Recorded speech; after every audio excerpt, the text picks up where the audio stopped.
What up, guys? It's here, Bathed in Blood, back in it.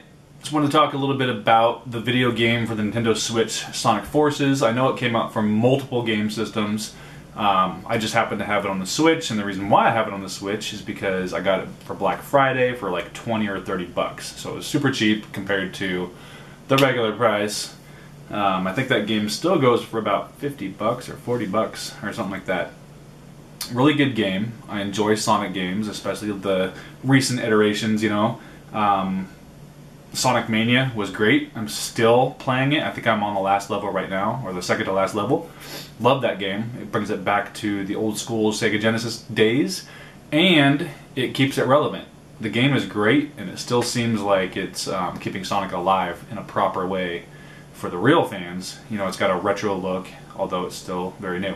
But Sonic Forces is a game where you get to play as all kinds of Sonic characters, and basically you get to create your own avatar, your own character, and over time of the game you unlock items to customize your character. So I haven't played Sonic Colors, and I haven't played a lot of the Sonic games that were created by the team that made this. So I'm not familiar with that too much. So when I played this game, it was kind of my first iteration into the new Sonic games. I remember a Sonic game for the Xbox 360 that was fucking horrible, and I forget the name of it, but it was just bad. It's like an RPG or open world kind of Sonic game where you had to actually go around and do things, and it was just stupid.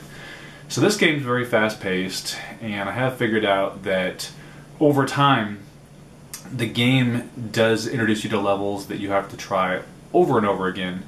And there is a reason to complete these levels over and over again. You get more unlocks by doing it in certain time periods, and there's missions.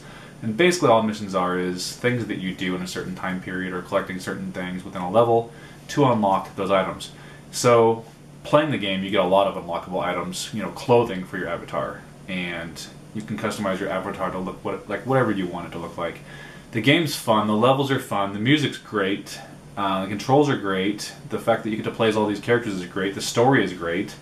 Really nothing negative to say. The only thing is, there's certain levels where I just kept dying over and over again in the same spot. And it wasn't frustrating, but it was kind of like, what the hell? There was no warning. There's nothing really telling me that that was not the pathway to go, or that there, you know, it's unforgiving in its gameplay, yet the game is not hard enough to make you super frustrated, and I was able to accomplish those levels eventually and just keep going. The one thing I have noticed about the game, though, is it's not keeping me interested enough to want to keep playing it all the time. You know, like Mario Odyssey, I just played it every day until I beat it.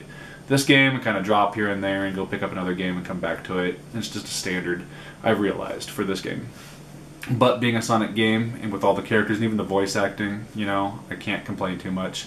And the fact that I got it on Black Friday for that cheap price is even better. So, I'm enjoying the Switch. There's not a bad game for the Switch yet, in my opinion. Except for that one downloadable game I paid like $4 for. I forget what it's called, but it's kind of like Bomberman. The online play on that shit, but that's another freaking video.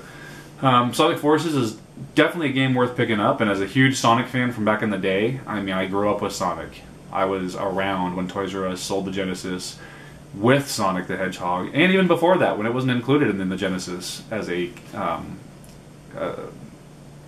package game, you know what I mean? But yeah, Sonic Forces, totally worth the money, I guess you'd say, for a full price game. If I was to rate it out of 10, I would say it's about a 7, just because of the things I did say that kind of drop it down. The avatar stuff is cool, you know, that character you can create, but it doesn't really serve a purpose other than the fact that you get to use that character with certain items to change the gameplay mechanics a little bit. There's certain things you can put on your wrist that basically help you do certain things in the game, like a fire blaster. There's like an electronic one, or like, you know, lightning, and you can switch those up on the gauntlet that you have. Other than that, though, I mean, you can, I guess the characters you create, the avatars, do have different abilities. If it's like a fox or a bear or a hedgehog or whatever, they do different things. So there is different replay mechanics there. But but the storyline is great, and the bosses are great. The fact that they introduce so many characters in this game, or they bring them all back, is incredible. I haven't even heard of half of these characters, especially the bosses, and the boss fights are fun. So yeah, pick it up, and that's it. So give me a thumbs up if you like the video. Subscribe to my channel for more sweet video game, food reviews, whatever. I do anything. We'll see you guys next time.